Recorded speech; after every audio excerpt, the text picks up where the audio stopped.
यह एक 5 मिनट और 9 सेकंड का एक छोटा वीडियो पास्टर क्रिस ओयाखिलोमे के द्वारा एक वचन पढ़ाया गया था जो पवित्र आत्मा के विषय में बताया गया है, और हम उसके विषय में एक अलग ऐसा परमेश्वर का जो वचन हमें सिखा रहा है उसको हम सीखेंगे।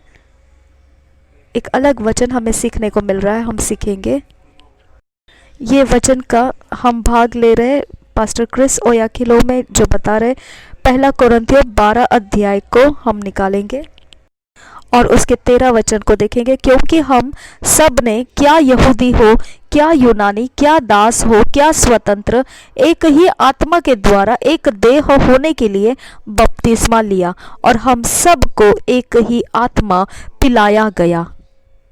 अब देखिए, यहाँ पर कुछ एक खास विशेष जगह है जो बताया जा रहा है कि यहाँ पर एक देह, हमें एक देह में हमें कुछ मिल रहा है यहाँ पर।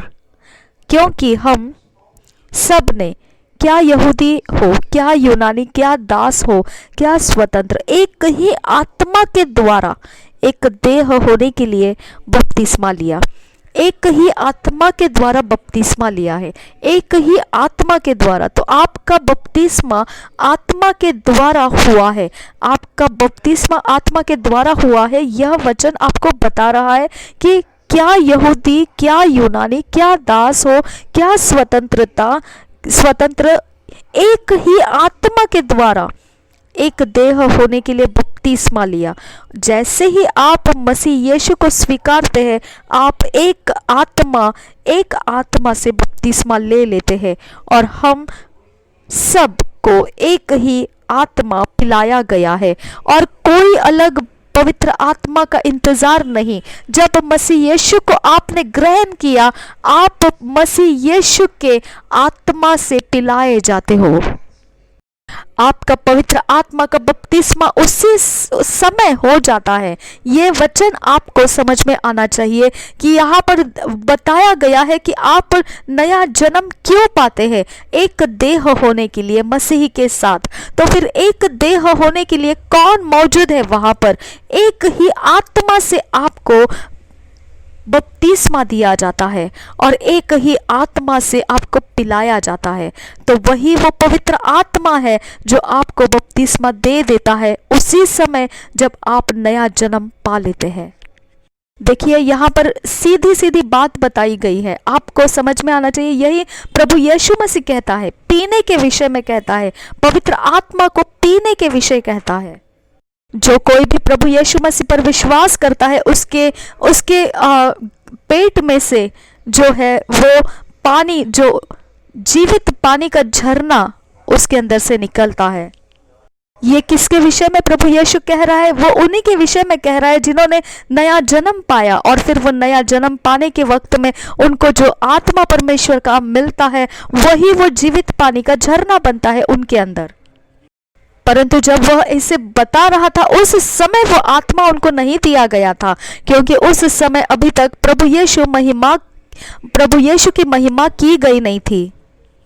तो पहला जो नया जन्म लेने का अनुभव होता है वो ये होता है कि हम प्रभु यीशु मसीह को ग्रहण कर रहे होते हैं। हमने प्रभु यीशु मसीह को ग्रहण करना, इसका मतलब होता है आपने नया जन्म, नया सृष्टि को प्राप्त कर लिया है। आप नया सृष्टि होते हो मसीह में, यीशु मसीह में, और फिर आप मसीह में नए जन्मे हो जाते हो। आप बिल्कुल नए बना दिए जाते हो, बिल्कुल नया, और वो भी मसीह यीशु में। और फिर उसके बाद आपको पवित्र आत्मा मिलता है, और वो आपको वही समय हो सकता है, और हमेशा ही ऐसा कोई ज़रूरी नहीं, लेकिन वही समय पवित्र आत्मा आपको मिल जाता है। और बहुत सारे लोगों में ये हो जाता है और दिखाई देता है, और ऐसे देखने से लोग समझते हैं कि उसने नया जन्म पाया, उसके बाद उसको पवित्र आत्मा मिला और मुझे नहीं मिला। लेकिन ज़रूरी नहीं है वो आपको देखने के लिए मिले, वो आपको मिल जाता है। और यही हुआ है पेंतिकोस्त के दिन में। वो वहां पर नया जन्म पाए और वहीं पर उनका पवित्र आत्मा से उनके ऊपर उतरना हो गया। वही हुआ, एक ही समय में दोनों काम उनके ऊपर हो गए।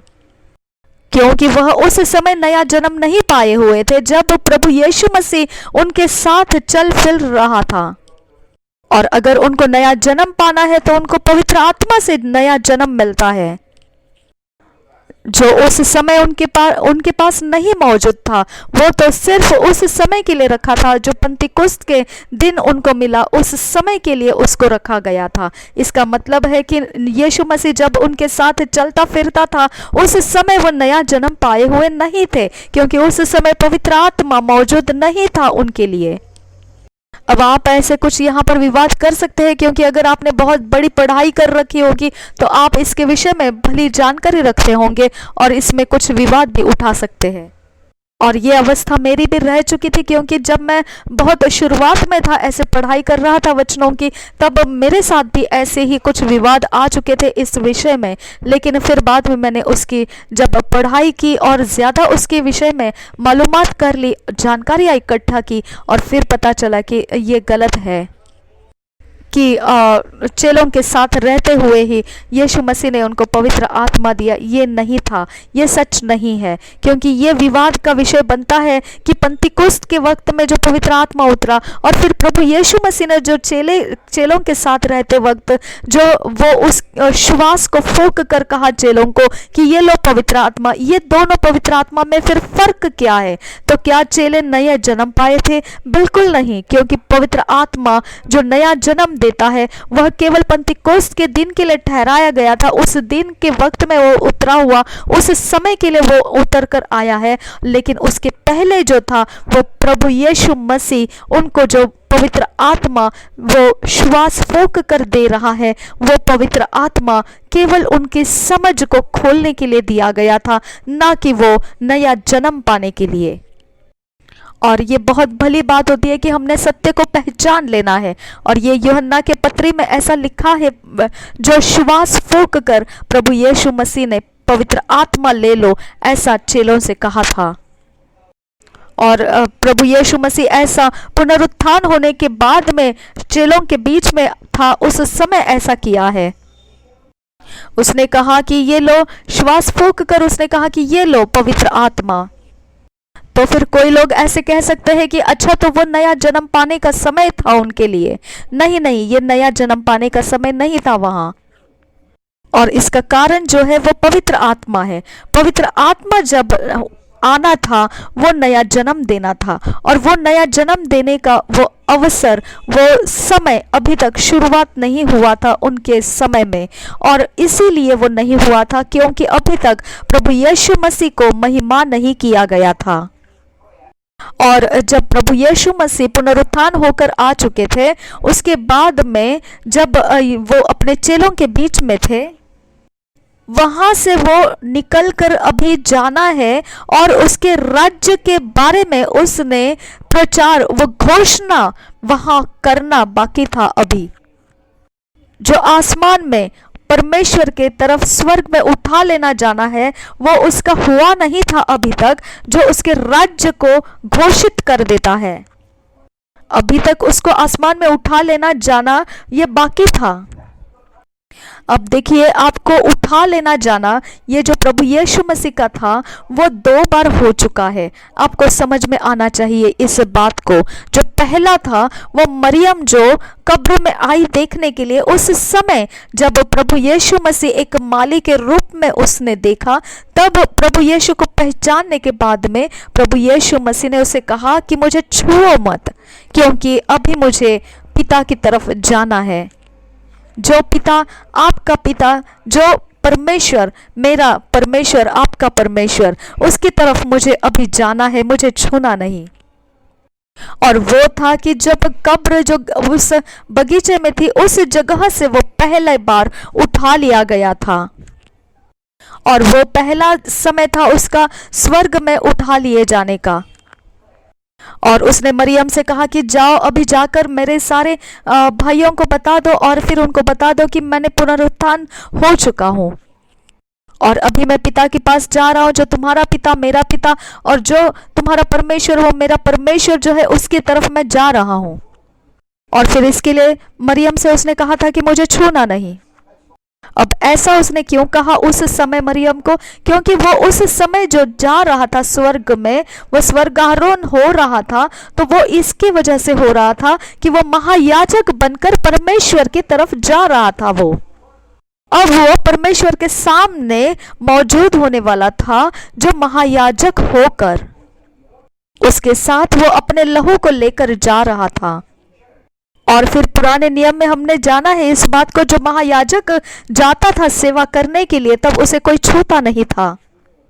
जो अति पवित्र स्थान में जाया जाता है उस समय।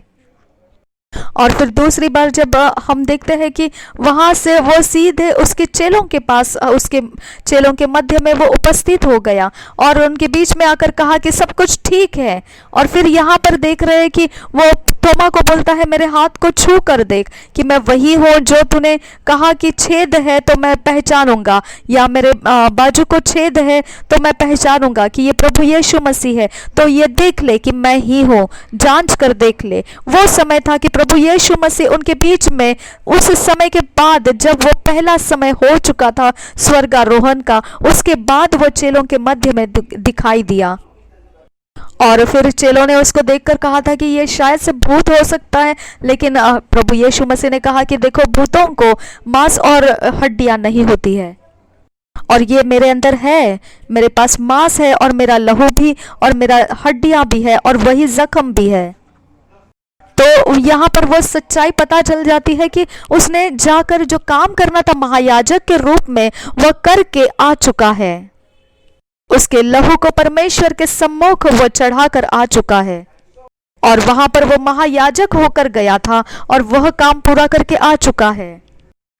परंतु अभी देखेंगे तो अब उसको दोबारा स्वर्गारोहण होना बाकी है, और वो स्वर्गारोहण होने के वक्त में उसका राज्य जो है वो घोषित किया जाने वाला है, जो अभी तक घोषित नहीं किया गया है। इसका मतलब क्या बनता है? तो अब इसका मतलब ये बनता है कि उसने जो राज्य को घोषित करने के लिए अब स्वर्गारोहण उसका होना है, वह उस समय जाने से ऐसा होने वाला है कि उसका राज्य का सिंहासन जो अधिकार का है, वो अधिकार पर वो उस राज गद्दी पर वो बैठने वाला है, जो पिता के दाहिने हाथ बैठना, ऐसा लिखा है पवित्र बाइबल में। और वो स्वर्गारोहण होने के लिए अभी तक हुआ नहीं है उसका, उस समय जहां वो चेलों के मध्य में आ चुका था। इसके लिए जब तक वो स्वर्गारोहण होकर उसके राज्य की घोषणा नहीं हो जाती है, तब तक पवित्र आत्मा को भेजा नहीं जा सकता था पृथ्वी के ऊपर। और इसकी वजह से उसकी महिमा होने वाली थी, जो उसका राज्य घोषित किया जाएगा, वह उसकी महिमा होने वाली थी। अभी तक वो महिमा हुई नहीं है, तो फिर पवित्र आत्मा को भी भेजा नहीं जा सकता था। अब इस विषय के ऊपर बहुत कुछ है बताने के लिए आपको। मैं सिर्फ इस बात के ऊपर जो विवाद करते हैं लोग कि पवित्र आत्मा फिर श्वास फूंक कर पवित्र आत्मा ले लो, ऐसा जब चेलों से कहा, वो कौन सा पवित्र आत्मा था, उस विषय को मैं यहाँ पर स्पष्ट कर रहा हूँ। तो वो पवित्र आत्मा के विषय में अगर आपको समझना है तो आपको लूका का सुसमाचार 24 अध्याय पढ़ना चाहिए, आपको पता चल जाएगा वह पढ़ते समय। पवित्र बाइबल बताता है कि चेलों की समझ को उसने खोला ताकि वह परमेश्वर के वचनों को समझ सके। तो यह बता रहा है कि उसने समझ को खोला, यह बात को वो लिखा है वहां पर, उसने, प्रभु यीशु मसीह ने चेलों की समझ को खोला। तो परमेश्वर के वचन को पढ़ने के लिए और समझने के लिए उसे उनकी समझ को खोलना पड़ा। और वो कैसे खोला जाता है? प्रभु यीशु के श्वास फूके जाने से। जो पवित्र आत्मा ले लो वही वो था, क्योंकि पवित्र बाइबल बताती है ऐसा कि मनुष्य आत्मा है, परंतु जब परमेश्वर की श्वास फूकी जाती है उनके ऊपर, तभी उनकी समझ खुलती है और वो परमेश्वर को पहचानने लगते हैं। तो इस तरह से वहां पर जो हुआ था कि ये लो पवित्र आत्मा, ऐसा प्रभु यीशु मसीह ने कहा था, वो समझ खोलने का वो एक समय उसने पूरा किया था, ताकि परमेश्वर के वचन को उसके चेले समझ सके। अब पवित्र आत्मा जो असलियत में उतर कर आया था वो पंतीकोस्त के दिन में आया था, और वहाँ से नया जन्म शुरू हो जाता है। तो जब हम नया जन्म ले लेते हैं तो वहाँ पवित्र आत्मा नया जन्म देता है, और अगर पवित्र आत्मा नया जन्म देता है तो पवित्र आत्मा हम में आ चुका है। यही सच्चाई है।